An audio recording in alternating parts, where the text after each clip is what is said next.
So, Jose Ramirez re-enters the win column with a 12-round unanimous decision victory over ex-multiple weight world champion Jose Pedraza. Very interesting fight, actually, last night, and an overall interesting card. The full card I have not caught up on, but I watched the Ramirez-Pedraza fight pretty early in the morning at about 6 a.m. It was a pretty interesting fight, and a good comeback fight for Ramirez. Before this fight, I had felt that this fight effectively had distance written all over it, that it was going to go the full 12 rounds, and I was quite confident. There are a number of factors that I was taking into account before the fight, which was number one, dehydration. Pedraza has arrived at this weight, 140 pounds, having struggled with dehydration and weight cutting at 135 and 130 pounds respectively. And since arriving at 140 pounds, he seemed to recover his senses much better during the fights. He seemed much more comfortable and a little bit more fleshy, but healthy flesh, if you know what I mean, at weigh-ins in recent times, whereas Ramirez had been struggling to make the weight his past couple of fights. I remember Ramirez complaining of overtraining in his last couple of fights, and in the Josh Taylor fight particularly, at the weigh-in for that fight, he definitely seemed very dehydrated. You know, I remember looking at his jawline specifically and just how defined his jawline was. He looked like a dead man walking at that weigh-in. His eyes looked pretty spacey, and he definitely looked like he had a hard time making the weight. Furthermore, you had this weigh-in where I actually thought Ramirez looked a bit healthier. I'm supposing camp probably maybe went a little bit better. He might have gotten the weight off a bit earlier for this fight. Who knows what types of factors actually came into play for Ramirez, but he definitely looked more fleshy and more defined at this weigh-in. Pedraza has looked better actually at 140 pounds, and his career seemed to have a resurgence since his defeat to Jose Cepeda. Now, going through his career, he's had a very up and down career, and he's someone who you would call a bit of a streaky fighter. There are certain performances where he's looked very good, and he's looked like an elite fighter, like someone who could genuinely go down as a number 1 or 2 guy in a division, but there's other performances that would completely suggest otherwise. Specifically at 130 pounds, and in some performances at 135, he's not really impressed. I remember he had a hard fight with Steven Smith. I remember he lost against Edner Cherry and got a gift decision at 130 pounds. Won a split decision, but really kind of got a gift in that fight. And I also remember him getting pretty much demolished by Gervonta Davis when he lost his IBF title. On the other hand, at 135 pounds, his performances seemed to get a little bit better. He managed to win the WBO title, capturing the belt off of Ray Beltran, coming off of his victory.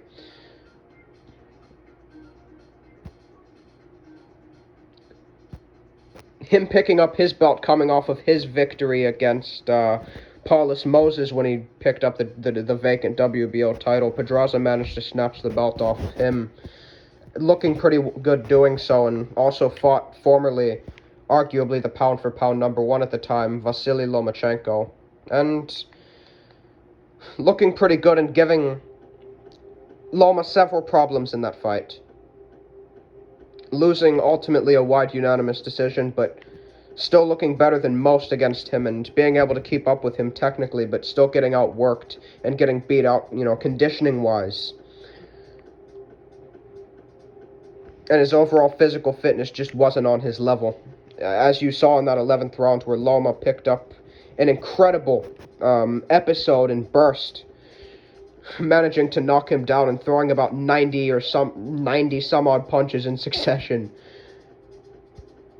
But Pedraza would move up and beat Antonio Lozada, lose to Cepeda, and then go on a 3-fight winning streak, beating the fella from Trinidad, Mikel Lespierre, in his return, then beating welterweight gatekeeper, now at least, coming off of a career-best victory against Amir Imam, and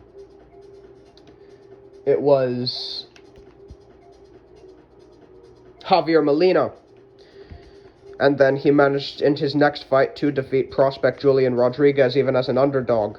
According to some bookies, 21-0, and Pedraza managed to completely dissect him, take him apart almost like a woodpecker, circling around him, using lateral movement and overwhelming the younger, precocious fighter, completely beating him out in volume and managing to stop him via swelling up his eye.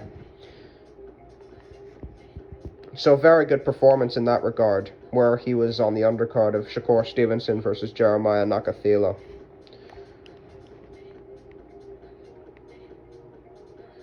Jose Ramirez, on the other hand, is someone else who I quite admire as a fighter.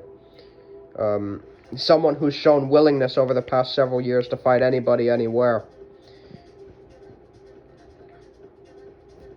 Winning his world title, capturing the vacant WBC belt off of Amir Imam,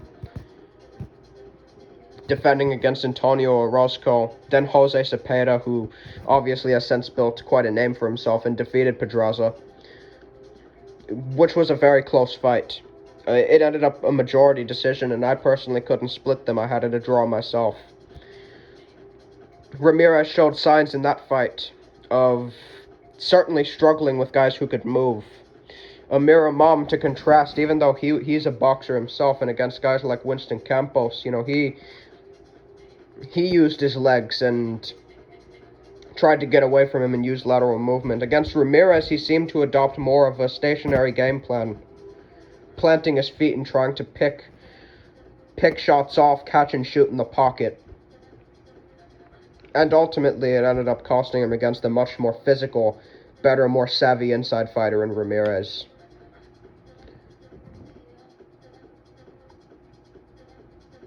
But in the Cepeda fight, Cepeda was maintaining his distance, looking to pick Ramirez off with 1 and 2 shots at a time and clinch. Now, this was another fight where Ramirez won on his physical conditioning. Cepeda seemed to fade down the stretch, even while maintaining lots of success in the first half and landing big shots on Ramirez. He started to fade down the stretch of the fight, and Ramirez, upping the tempo with his jab and focusing more on a consistent body attack, was able to manage to pull off a decision victory. He entered a unification fight with Maurice Hooker. Hooker coming off of wins against Alex Saucedo and Terry Flanagan.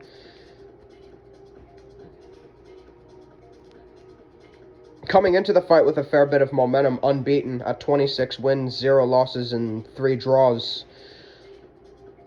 Had a lot of success early on, but was standing stationary with Ramirez in the pocket. Made the mistake he usually does by giving up his height and reach.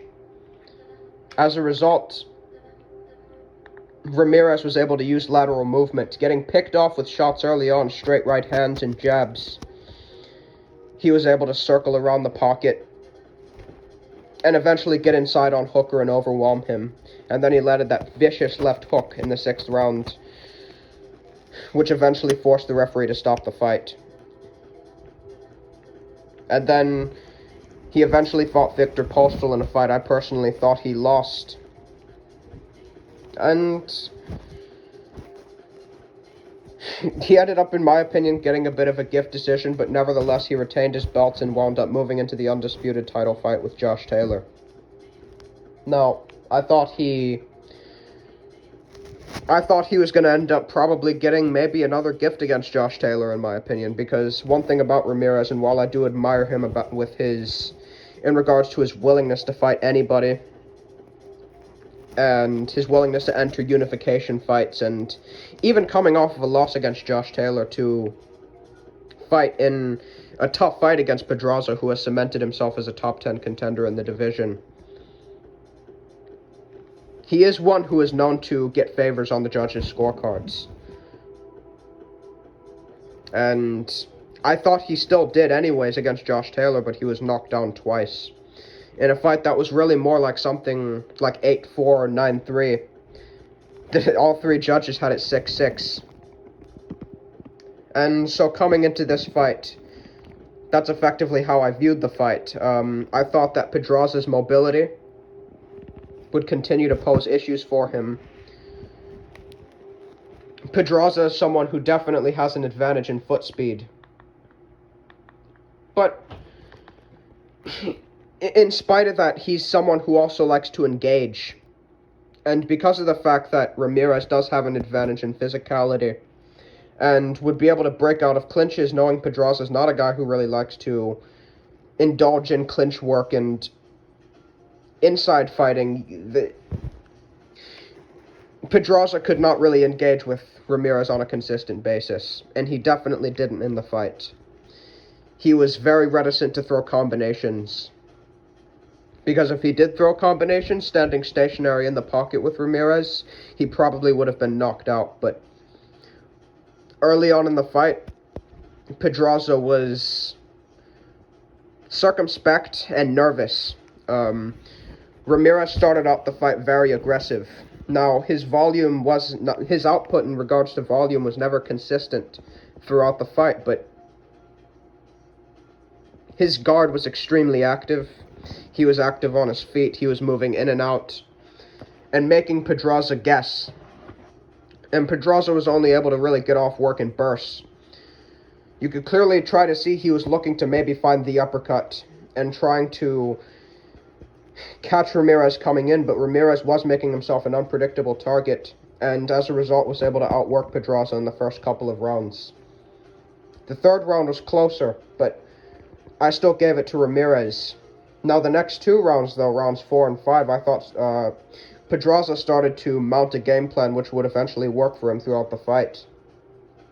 Now by this point in the fight, with how active Ramirez was and how much energy he was expending in regards to constant movement with the upper body and flexibility with his waist, constantly dipping down and using his knees to change levels and use his upper body to subtly kind of circle himself around in the pocket. He was starting to pace himself, and he became a more stationary target. As Pedraza started to find his rhythm and time him, Ramirez's Ramirez's movement in general started to dissipate. You no longer started to see as much in and out movement, and Pedraza started to adopt was more dependent on single punches at that point. And he was starting to time Ramirez coming in with single shots, straight left hands, right hooks on entry. And in certain rounds, he was actually employing the right hook on exit in the pocket, where he would actually use his lead right foot, being a southpaw. He wasn't switching orthodox in this fight really at all, but he was using his right foot actually to get around Ramirez's lead foot, then cock back his right hand, landed over the top of Ramirez's guard as Ramirez would start to hyperextend with his jab, and then he would pivot off. But I felt he wasn't doing that consistently enough. I feel like if he had used his right hook a bit more on the pivot, he could have won the fight. I also feel like if he had a clinch game and was a bit stronger for the weight, he could have won. I feel like he could have won the fight. Now, the reason I say that is because Jose Ramirez, in large part, was fighting in large part in bursts, and in many instances, he was able to force Pedraza to move back in straight lines, and he was able to get off more work and get more range and extension into his punches as a result, whereas Pedraza, who lacked a clinch game, could have been able to smother Ramirez more easily. Ramirez, like Josh Taylor last week against Jack Catterall, last week against Jack Catterall, does struggle to break away from clinches, as we saw in the Victor Postal fight.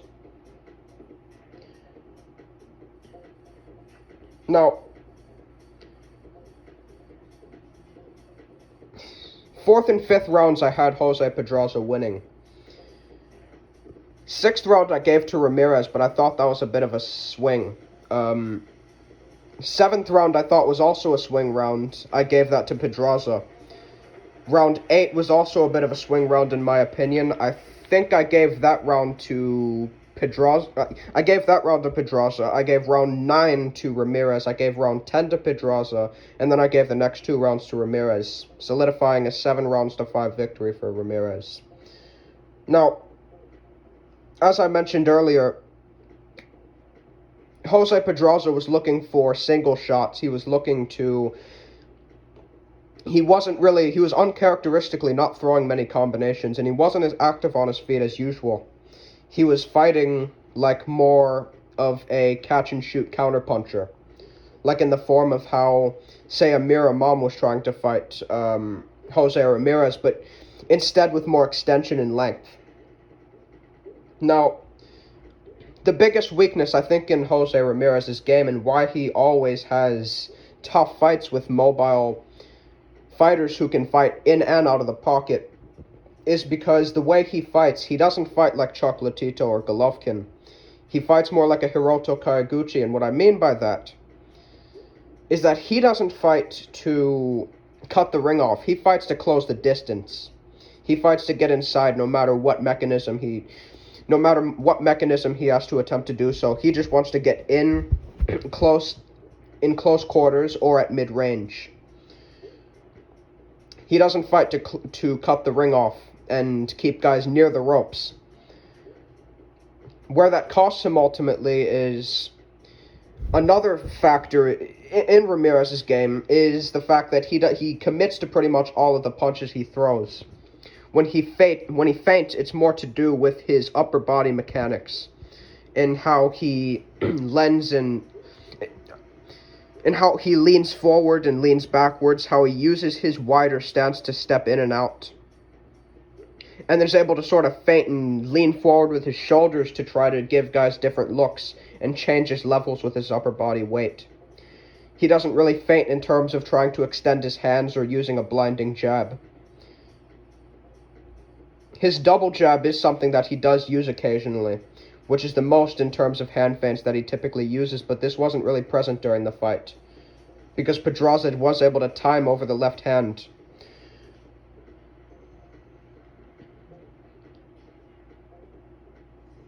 And as a result of not really using a lot of feints with his hands, he was getting caught over the top. Well, not caught over caught to the body, actually, with Pedraza's left hand, and Pedraza was able to blind Ramirez with his right hand, actually, himself. And he was able to mount a bit of a body attack, which was able to win him a couple of the rounds. But consistently, Ramirez would come back late in rounds.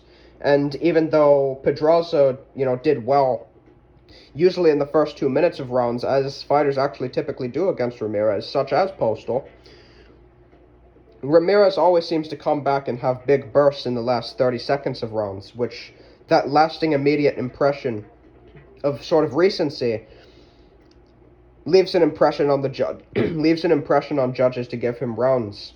Sort of like how Oscar De La Hoya would, come back in his day with flurries late in rounds to sway the judges different ways depending on his success.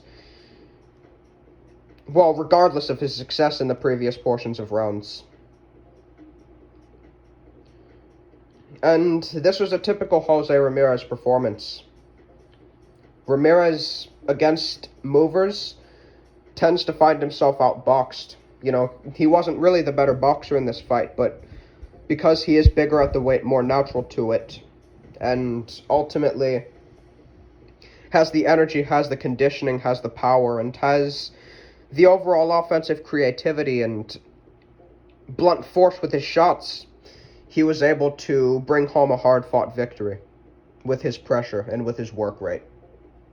And so, Ramirez ultimately, I think, with the fact that he hasn't quite developed the ability to cut the ring off, and he's not consistent enough in his volume and being able to throw a wide array of punches from a variation of different ranges, ultimately it's holding him back from being an elite fighter. But there is obviously still room to improve. And I think Pedraza was a good opponent to come back against. A mobile opponent who doesn't hit particularly hard, but is definitely going to give him issues and things to think about, as he will revert to his back foot and force Ramirez to find his timing and find the distance and get in close. So, Ramirez ultimately brought home a hard-fought victory. Congratulations to him. He improves his record to 27-1. The undercard had Richard Torres' pro debut, had Gabriel Flores come back against Abraham Montoya. Heard he got a gift in that fight, but I'll have to see for myself. And then you had other fights such as Hector Tanajara drawing with Miguel Contreras. You know, for those of you who may not know Contreras, he fought Starling Castillo, who recently featured on Showbox and lost. Was knocked out by him in 2 rounds. Came into this fight as the underdog. I was quite surprised that he actually managed to take him to a draw. But Tanajara clearly probably still feeling the effects of that William Cepeda fight.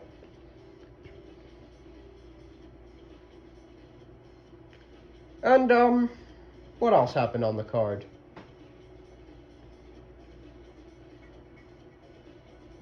I'm trying to think who else was on there. My memory's starting to fail me right now, but, yeah, that's pretty much my thoughts on the Ramirez versus Pedraza fight. It seems as if he's probably going to fight Jose Cepeda as part of, assuming Josh Taylor relinquishes his titles. He's probably going to fight Josh Taylor, Jose Cepeda for the vacant WBC title. Not sure who wins that fight. Early prediction would probably be Jose Cepeda by stoppage. But let me know what you all thought about the fight. I'm out.